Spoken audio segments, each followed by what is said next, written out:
Good morning, and welcome to First Parish in Portland, a member congregation of the Unitarian Universalist Association of Congregations, where our mission is to nurture the spirit, grow in community, and help heal the world. In today's service, we are going to focus on nurturing your spirits. We extend a warm welcome to anyone who might be visiting us for the first time this morning, either here or virtually. Welcome. Lori, our membership coordinator, wave, Lori, is here, and there's actually a new member coffee conversation after the service. Just meet us out in the parlors if you're new, and you can find us online if you're visiting virtually this morning. Just email membership@firstparishportland.org.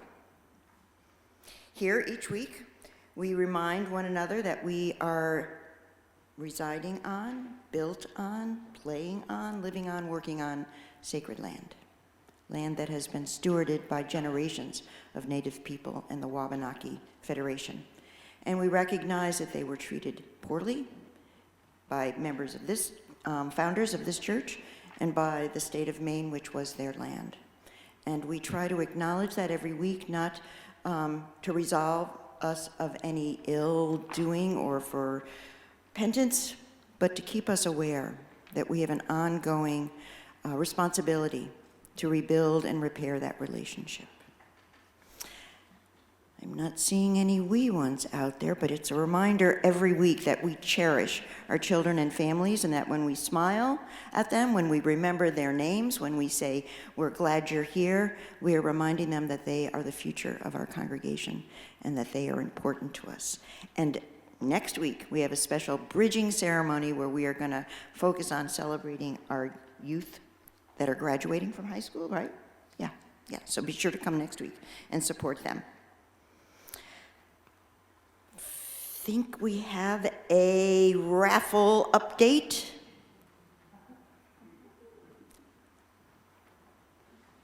From our raffle czar.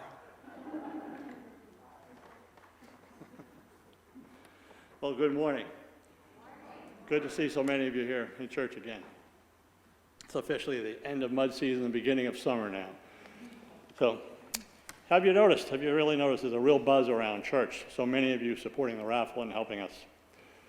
As of today, which is the halfway mark of the campaign, we have $8,460 in the bank. Why is that important, you may ask?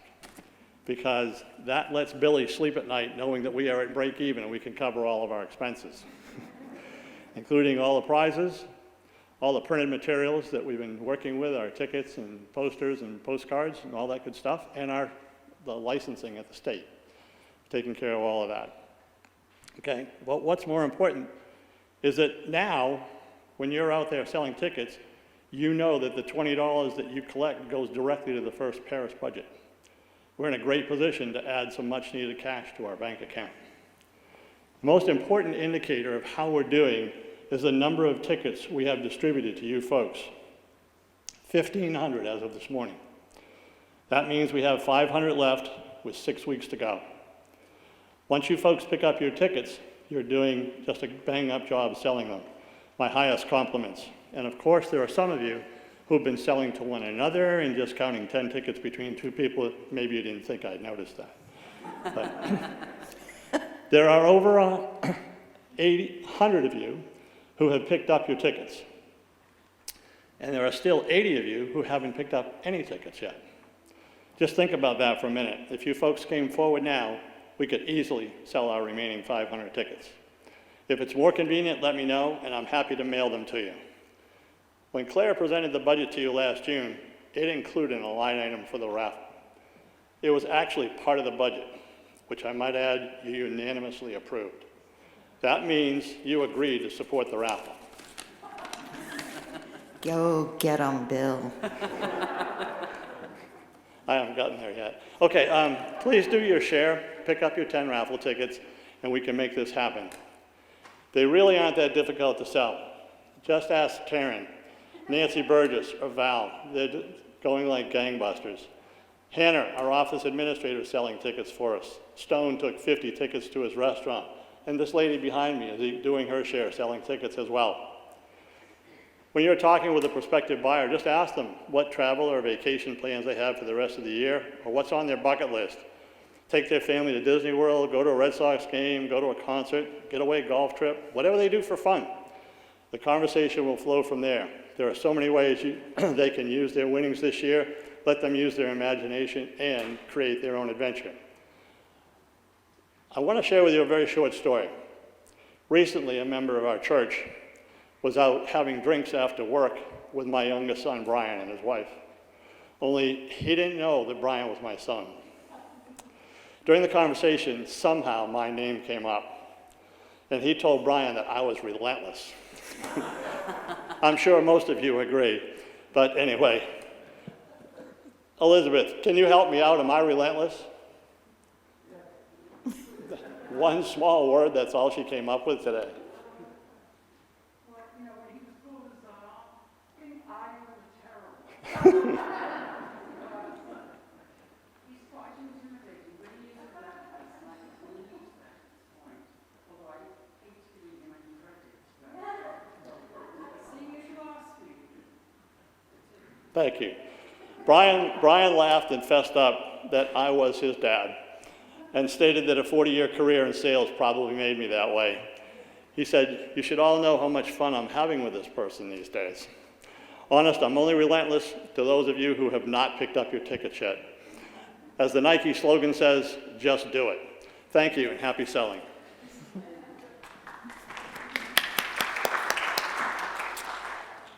Two more announcements. I want to remind you always that you can light candles of joy or concern on either side of the meeting house.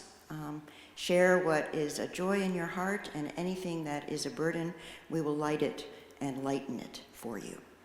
I also want to let you know that we are in the process of beginning our search for a new music director, and we'd like to get input from the whole congregation. So anyone with thoughts, ideas, suggestions for our music program, please join members of the music committee in the upstairs classroom immediately following the service. We'll be having a discussion group next Sunday as well if you're unable to attend today. And if you would like to just give feedback, you can give it to Brenda Franey. Brenda, you want to wave? And her email is in the weekly newsletter. Now I invite you to enjoy the prelude, This Joy. This joy that I have, the world didn't give it to me. Oh, this joy that I have, come on, the world didn't give it to me. Don't you know that? This joy that I have, You can rise and embody your spirit. oh, I said the world didn't give it, the world can't take it away. Oh, this strength that I have, this strength that I have.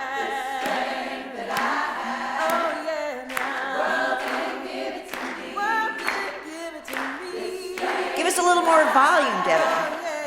The world didn't give it to me. The world didn't give it to me. The strength that I have. Oh yeah. The world didn't give it to me.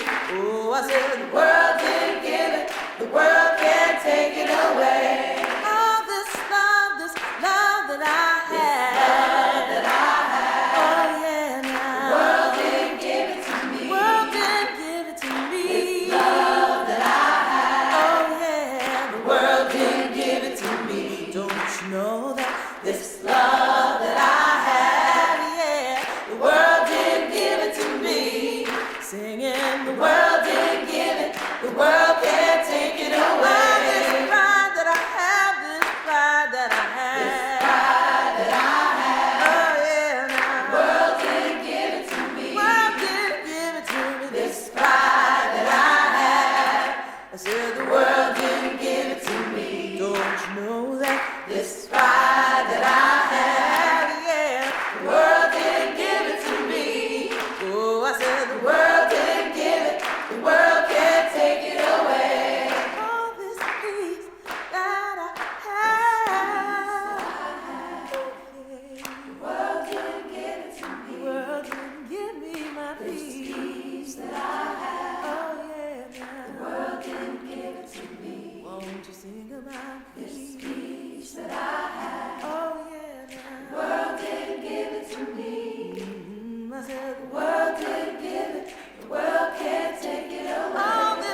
world didn't give it to me. Don't you know that this joy that I have, the world didn't give it to me.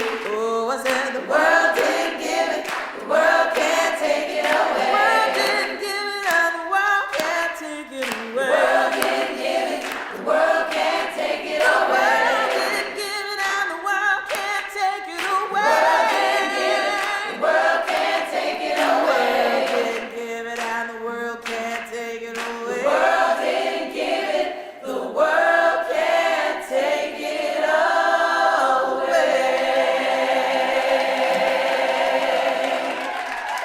That is the Resistance Revival Chorus Interfaith- believes in the words written by the poet Toy Darracott when she wrote, "Joy is an act of resistance." We believe in the words of Mr. Harry Belafonte, who said, "When the movement is strong, the music is strong." We sing to revive the hearts of those who fight for social justice, and we sing together for freedom. the Resistance Revival Choir, Multicultural Interfaith. We arrive. Some of us are jostled, distracted, trailing clouds of dust behind us after many days of hurrying, rushing, worrying, fearing. Some of us arrive full of life's joys, grateful, bone-weary from the fullness of our lives. We come here to center ourselves. We come to find a place where we feel most at home with who we are, with who we love. We come to renew that place of meaning, inspired by the company of others who share our values.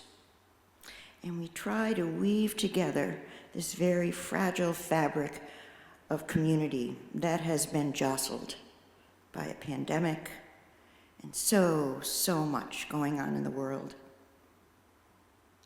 We also come to bind ourselves to a much larger human family than this congregation, reminding ourselves that we belong and what it is we belong to. We come to reaffirm our values that define our lives and our relationships and our families. We come each Sunday, virtually or in person, to choose again our better selves, to rediscover our better selves, to learn and relearn the ways that we know of peace, gentleness, joy, and love that the world can't give us and the world can't take it away. I'm going to invite you to sit for this hymn because it is a quiet one, and you are going to lead us in this, yes? This rose will open. It's 396 in your hymnal. So this is a round with 4 parts, but we're going to do 2 of the 4 parts. So we just need to divide in half, and if we could have 1/2 of the room, you could be the number 1, you're going to start, and you can be the number 2 right here. But first, so that we can remind ourselves on the tune or learn it for the first time, if that's the case, we're all going to sing it together twice. And then when we go through it 2 times, then this side will start. And then a few measures later, if you look at the 2, this side will start. And I will sing with the 2 side. So the 1 side, you're on your own. But there's more of you over there. Brenda's there. And Brenda is there. We have choir members spread strategically around the hall. And Matt will play our part on the second part just to get us started. And then we'll go through it 2 times. And this side will finish first and we'll end. Okay, are we ready?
Tobin. Are we lighting the chalice?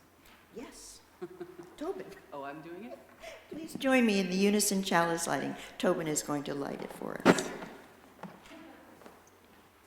Love is the doctrine of this church. The quest for truth is its sacrament, and service is our prayer.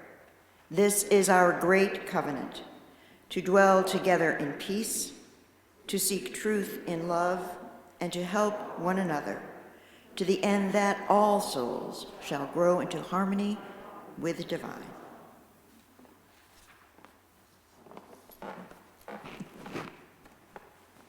Good morning, everyone.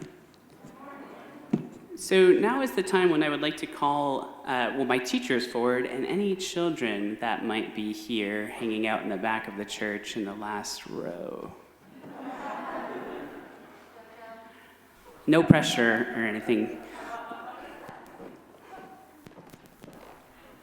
So the title of today's service is Something Spiritual, and originally this was supposed to be the week that we did our bridging service, but we had to change it for some youth who weren't going to be able to be available. So we were in a staff meeting and we were chatting about well, what do we do?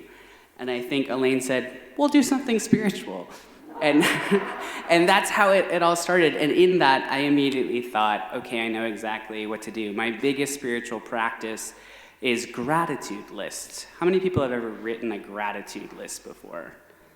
Josephine, do you know what gratitude means? Can you give me a definition? To be thankful, yeah. So why on earth would we want to be thankful? I mean, it's kind of fun to be grumpy and a little the world owes me. No? Why do you think we'd want to be grateful? Not to put you on the spot, but literally everybody's looking at you.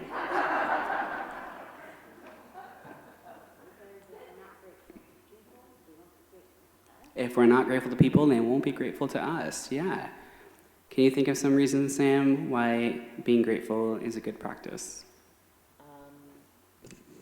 I think because we need to keep some joy and some hope in our lives, and being grateful for what's around us keeps us focused on what's positive in our lives and maybe keeps us going. I was going to ask Ray too, but you kind of nailed it. I think that was pretty good.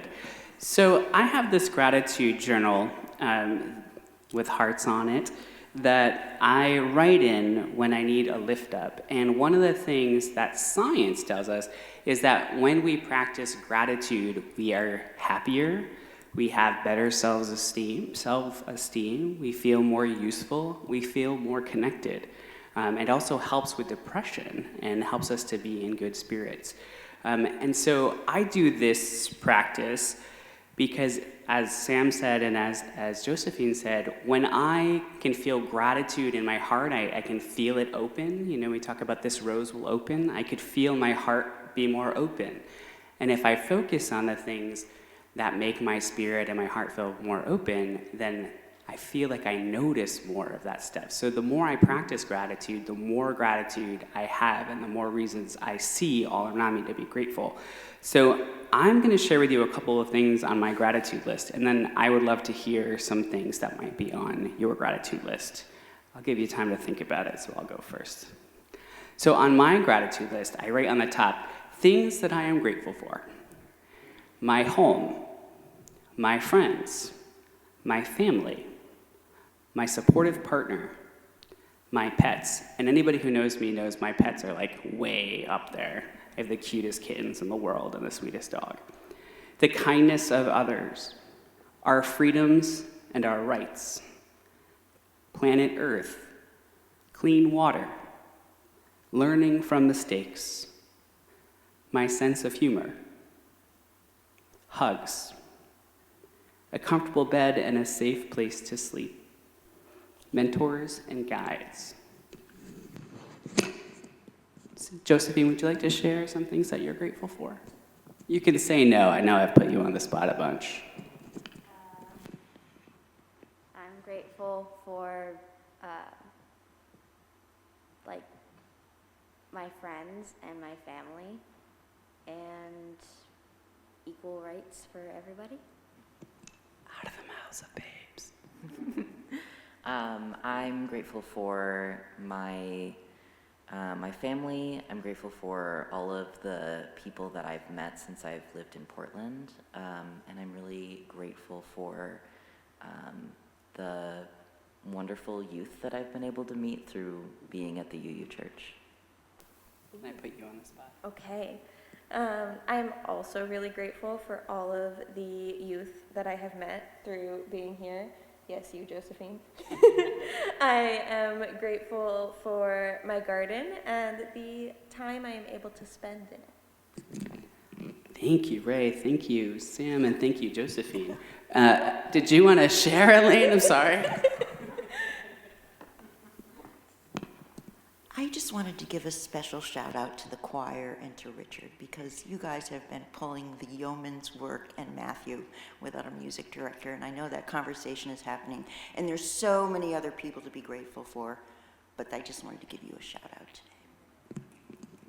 Thank you. So speaking of gardens, as Ray did, we have a wonderful activity for the children today. It's our last day of faith formation classes for the children. So we're going to sing them out in just a moment, and Josephine's with us, so I won't have you have anybody walk, but I'm going to have you make the arch, because we want to call our children home. So when we start singing, what we'll have you do is stand up on the side and make arches. No one's going to walk under them today, but you're going to fill them with love anyway.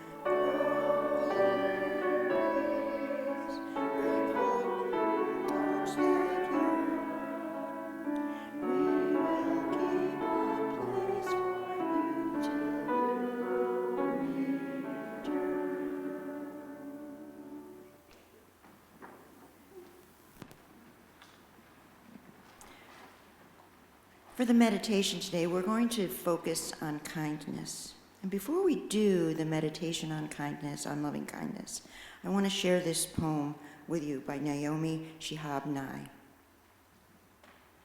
Before you know what kindness really is, you must lose things. Feel your future dissolve in a moment, like salt in a weakened broth. What you held in your hand, what you counted and carefully saved. All this must go, so you know how desolate the landscape can be between the regions of kindness. How you ride and ride, thinking the bus will never stop. The passengers eating maize and chicken will stare out the windows forever.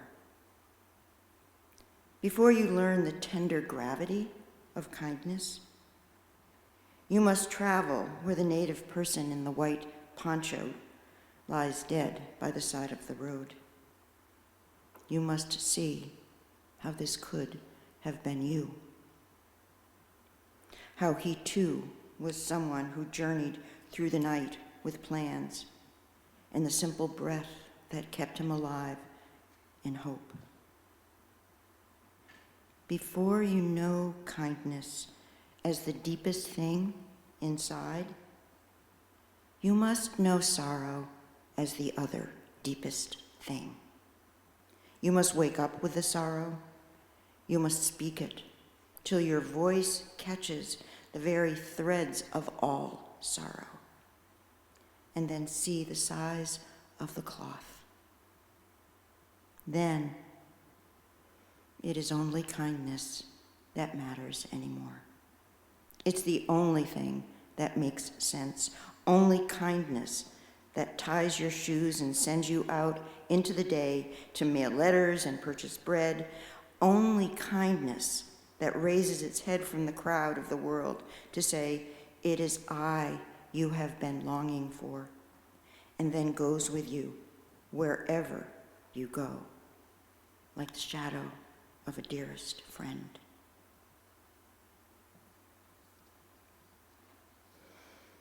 So I'm going to invite you to sit comfortably in your seat. Let your arms relax. Feel the cushion beneath you. Take note of your body. Feel your body housing your soul. Breathe. Notice how your body accommodates each breath and sort of settles around it. Then turn your focus to your heart.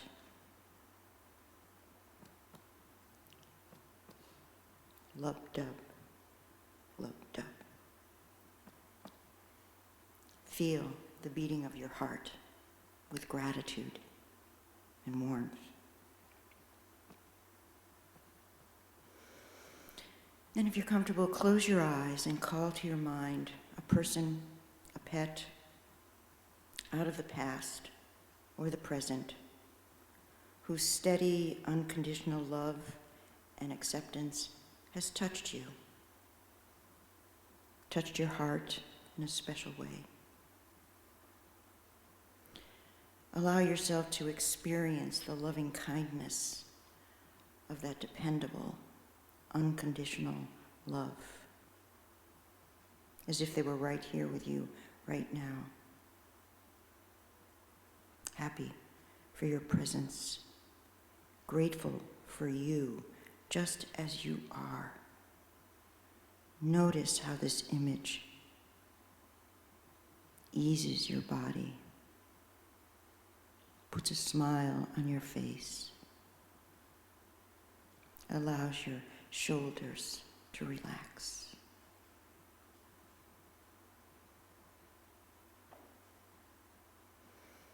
Breathe and relax into that connection. Allow thoughts to arrive and evaporate and come back to that one heart. Take your time.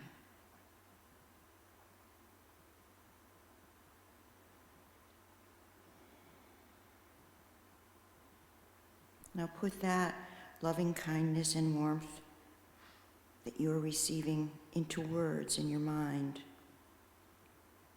Imagine those thoughts are what the person or animal you've called into mind wants you to hear.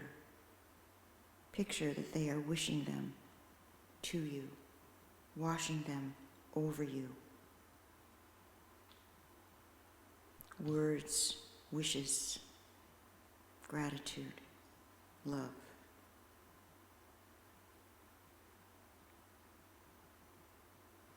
Then hear these words as if they are saying them to you. May I be held in loving kindness. May I be happy and safe. May I be healthy in body and in mind.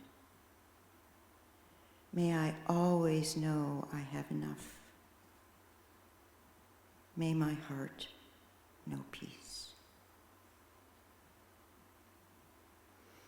In your mind, repeat those words to yourself. Savor them. Take your time, feel them, and feel their ability to soften your heart, relax your mind.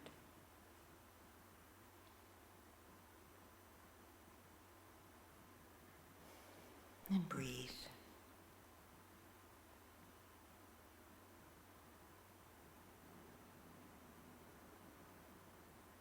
Next, bring into your mind someone who means a lot to you, someone in whose presence you can relax, be fully appreciated just as you are. Feel the goodness of the heart connection you share with this person, your mutual gratitude. And as you offer your well wishes in your imagination, see that person touched by your words and experience happiness and peace that you can share with them. And you say these words in your mind with picturing that person. May you be held in loving kindness. May you be happy and safe. May you be healthy in body and in mind. May you know you always have enough. May your heart know peace. And repeat those words to your beloved 3 times in your mind. Appreciate the sincerity of your words. Feel their ability to warm and open the heart of the person you are holding. Take your time.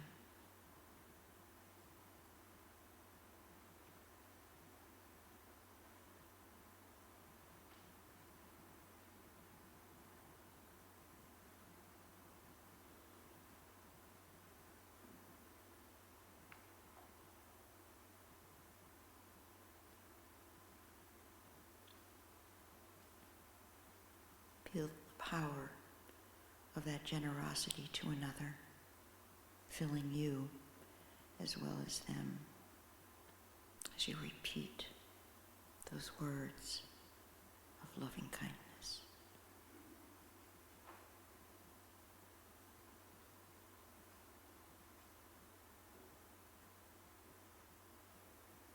Now, bring to mind someone you met casually, someone you might recognize but you don't really know, a school crossing guard, a bus driver, a store clerk, a neighbor you've only nodded to.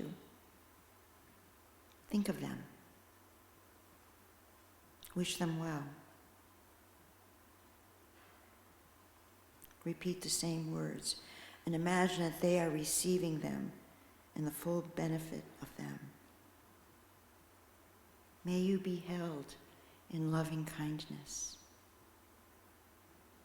May you be happy and safe.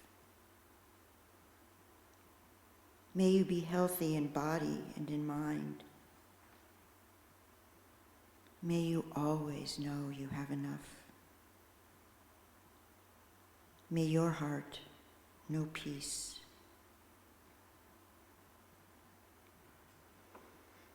Appreciate the sincerity of your words and thoughts.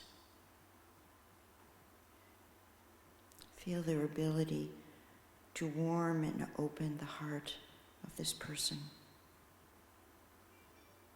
Repeat them in your mind.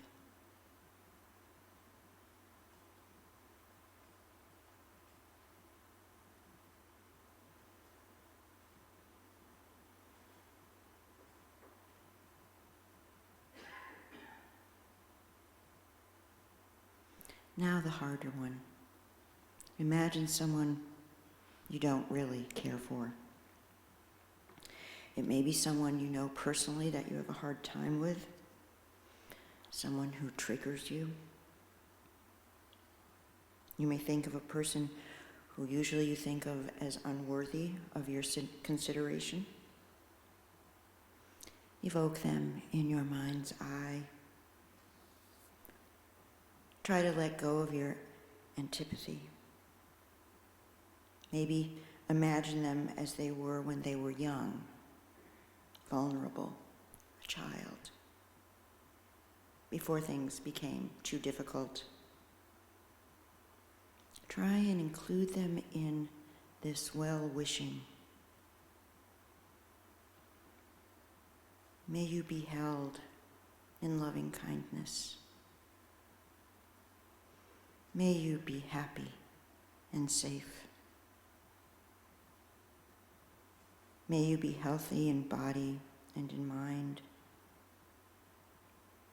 May you know you always have enough. May your heart know peace.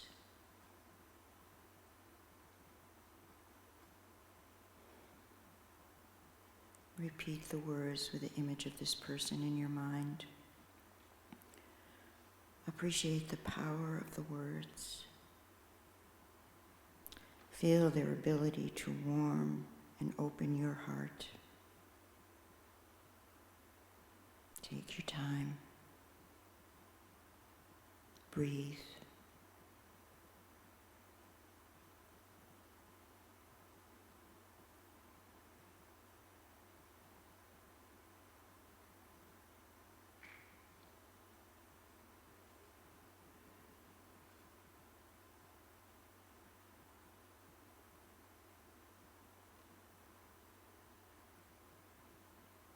Finally, widen your circle. Expand it to as many people and animals as you can in your wishes.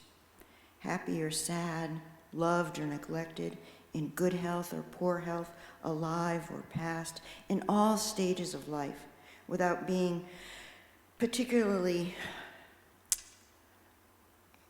stressful or, using too much effort to envision them separately, but just like this wide cast net of presence of all the beings with whom we share this planet. We'll send them our wishes with sincere and tender hearts. May you be held in loving kindness. May you be happy and safe. May you be healthy in body and in mind. May you always know you have enough. May your heart know peace. And allow those words to keep ruminating in your mind as you send them out to a larger and larger circle.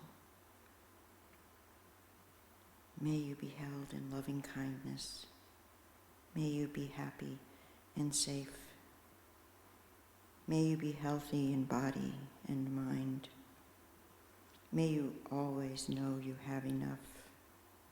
May your heart know peace.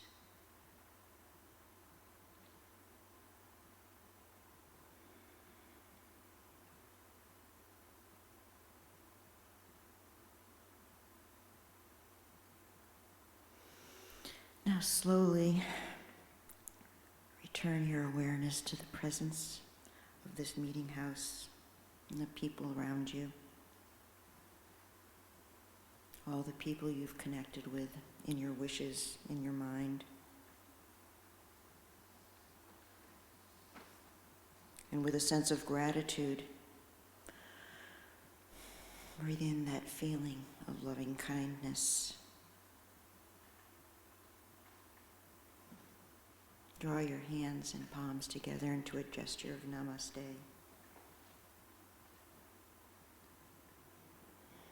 Surrender your head to your chest.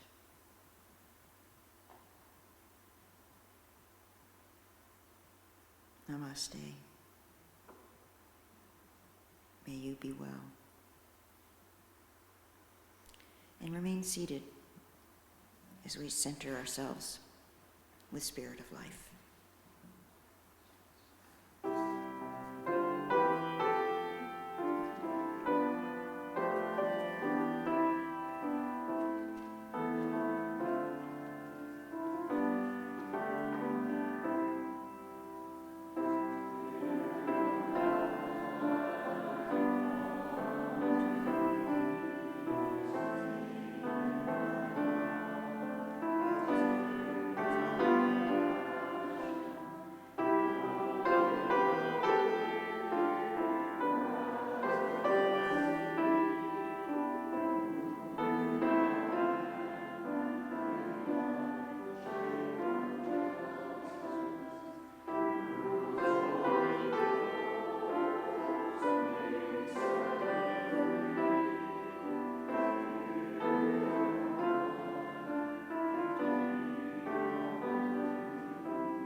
This Place in the Ways by Muriel Rukeyser.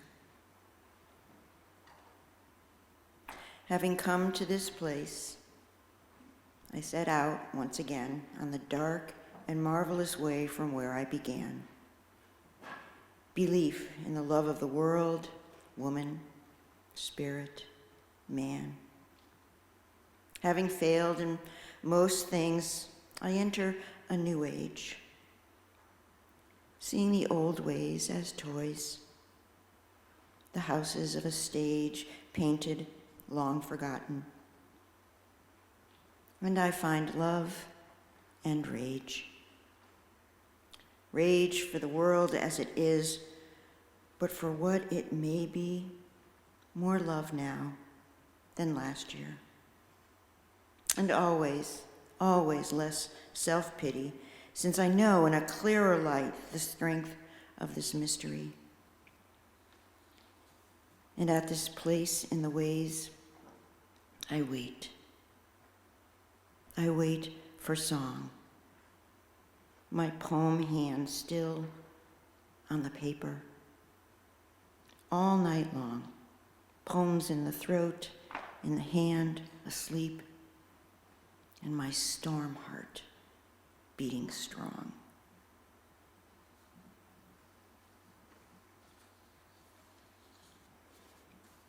Tobin was right. Elaine, what are you going to do on the 15th? I don't know, something spiritual. Something spiritual. That English word comes from the Latin spiritus, meaning breath.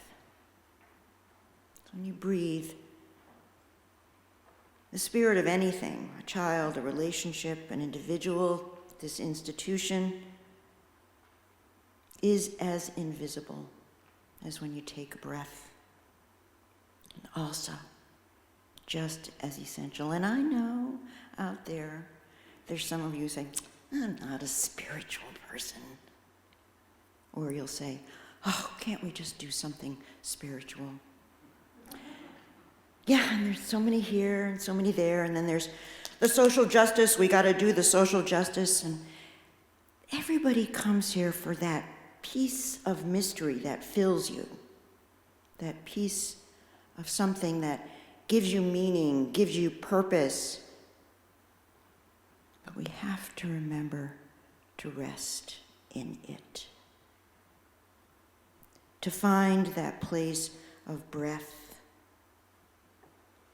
that spirit of the institution of our lives, of our pets, of our beloveds, that encompasses the whole worldview of everything we're experiencing. To nurture the spirit of something, or yourself, or each other, is essential. It leaves us with a feeling, a scent on the wind when we recognize it. We know when our spirits have been nurtured.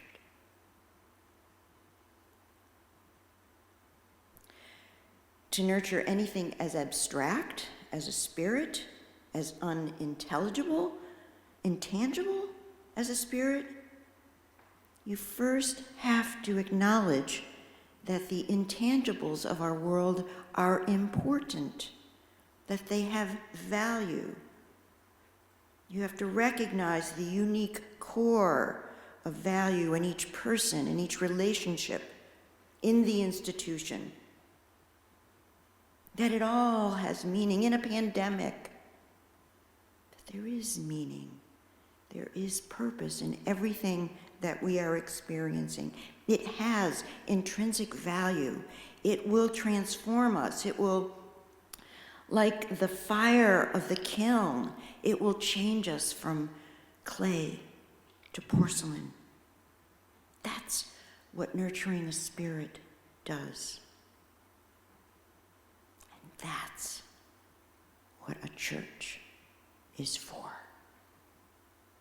holding up those intangibles, reminding you of the mystery, of the value, of the importance of this intangible thing we call spirit.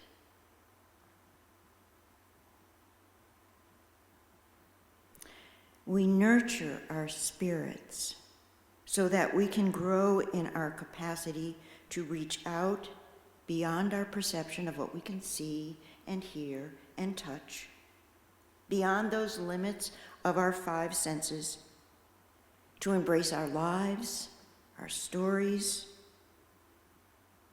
with more tenderness, compassion, to be more at ease with all the moral complexities we are experiencing right now, all the social paradox. How do we step into a demonstration for our bodies, our choice, without feeling the spirit of that conflict, of the other who disagrees with us? Spiritual nurture brings balance to all those rational human needs to organize, to be perfect, to get it done, to categorize our life, to have neat black and white and narrow definitions so that we know with certainty what to do and how to act. Well, when you're thinking like that, spirit is doing just the opposite. Wants to toss everything up, disorganize the closet, leave the dishes in the sink dirty, forget the bylaws and the policies, and all manner of things in their place. Spirit wants you to empty out those cupboards, live with open-ended questions, and adjourn all the meetings early. When you are knee-deep in receipts, trying to figure out how you're possibly going to get the taxes done by October, let alone April, and you're worried about the bank statements and the mortgage payments, and you're watching that stock market, and you're only going, geez, my knees. And you feel like the world that you've known and cherished is literally crumbling around you. That's when spirit wants you to go take a walk in the beach, dig your toes into the sand and feel the waves rush up on your ankles. Or stop and listen to all the bird song. Oh my God, the warblers and the wrens and the sparrows and the cardinals.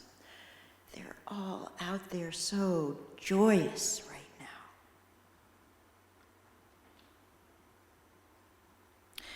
Our spirits have been sorely neglected for over 2 years. I'm gonna just go out on a little bit of a limb, saying maybe especially since 2016. And we have been bludgeoned recently with a war, a pandemic that just will not let up. Financial volatility, and now the unprecedented assertions of a conservative court. Wow. Just be silent for a minute. Let that all kind of wash over you. And breathe.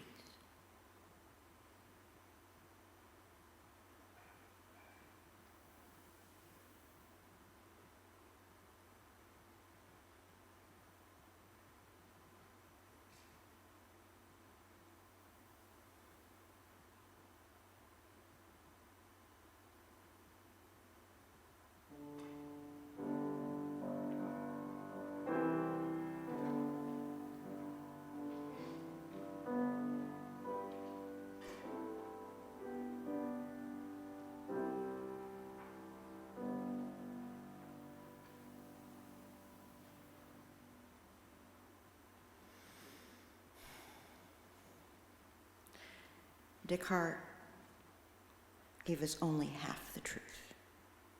Cogito ergo sum. It's not just that we think, therefore we are. He left out a very essential component, which sent us off in this direction of rational thought being the most important thing. Amo ergo sum. I love, therefore I am. Heart and mind, living side by side in harmony, having an ongoing conversation with each other. That is how we define what is essential. And that is when spirit can be eased and nurtured by our breath.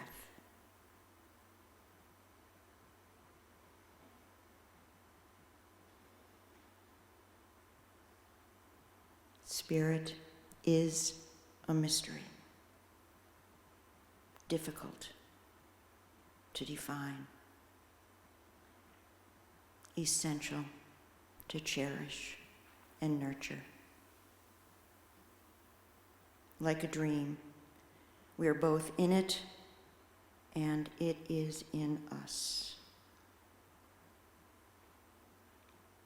It's what Thomas Merton called re-enchantment. Soul food nurturing the spirit is re-enchantment of everyday life with imagination. Inspiring, comforting, sustaining. And it is the whole reason churches were invented, because we need it. We need it so desperately. At this place in the ways, may we know in clearer light the strength of the mystery, and with loving kindness for our world and each other, we wait. We wait for song.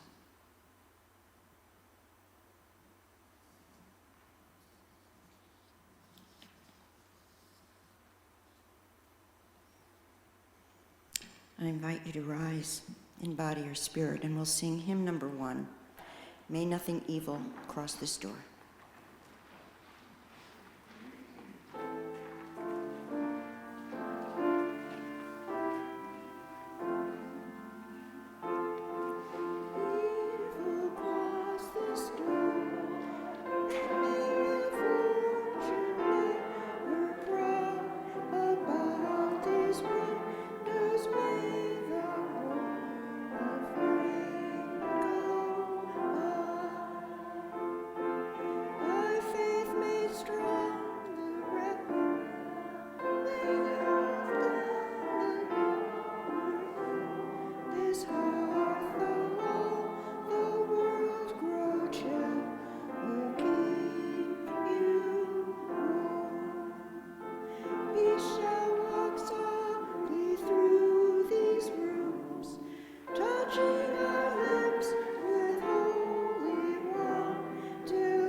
The ushers will now come forward so that we can receive your offerings, the tangible gifts that you offer that make this institution strong, vital, and keep it here to serve and nurture our spirits.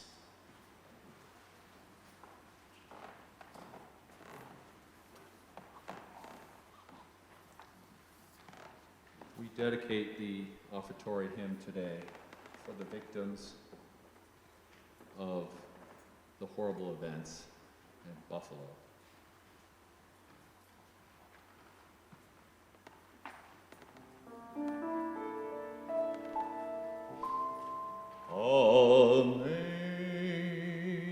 Amazing grace,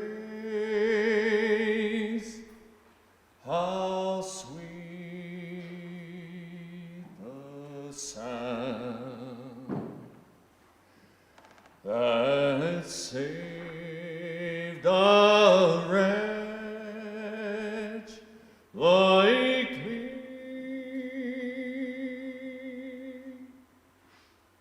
I once was lost, but now am found, was blind,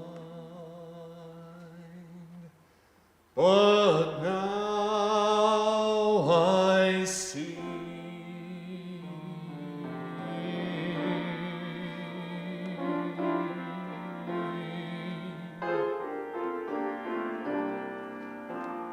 'Twas grace that taught my heart to fear, and grace my fears relieve.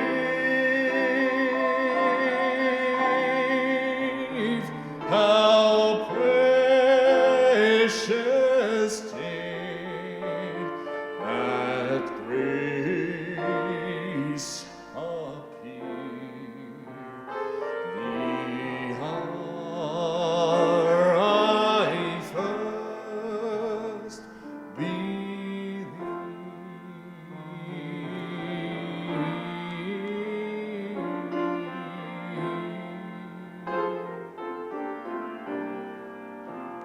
through many dangers, toils, and snares, I have already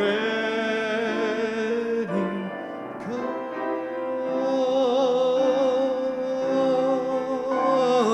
'Tis grace hath brought me safe thus far, and grace will lead me home.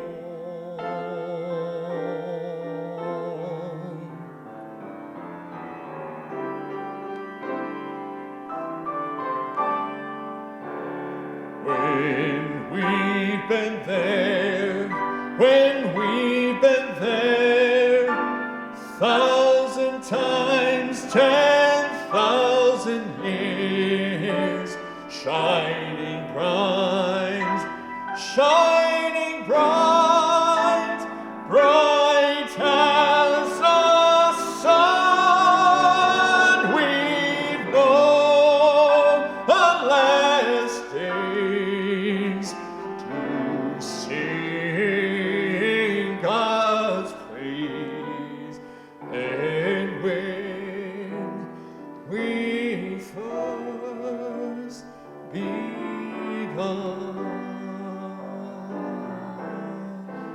amazing grace, amazing grace, how sweet the sound, the sound.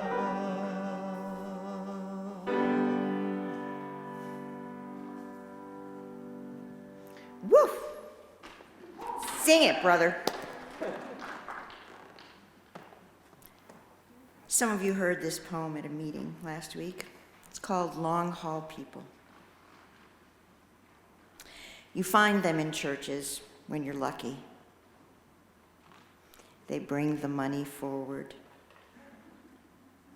You find them in other places too, though I mostly know them in ecclesiastical varieties. Long haul people, upon whose shoulders and pocketbooks and casseroles and daylight nighttime hours a church is built and maintained. After the brass is polished and the cushions are stitched up, they pay their pledges full and on time, even when the music is modern or not, says Jesus or not.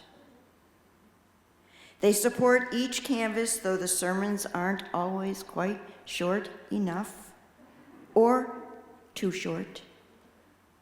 They teach Sunday school, they mow lawns, they come to suppers. There's no one else that will do it, and they'll miss the service to make sure that Sunday school is taught, or that there's a choral anthem, or a pageant, or a new color of paint, or a new bathroom door. They show up, those long haul people. Individuals and fashions arrive and pass. The church, their church, will be there, steady, hale, and hearty, for a long, long time. It will, for long haul people, bless a church with every special blessing. The church takes a breath, and its spirit is nurtured.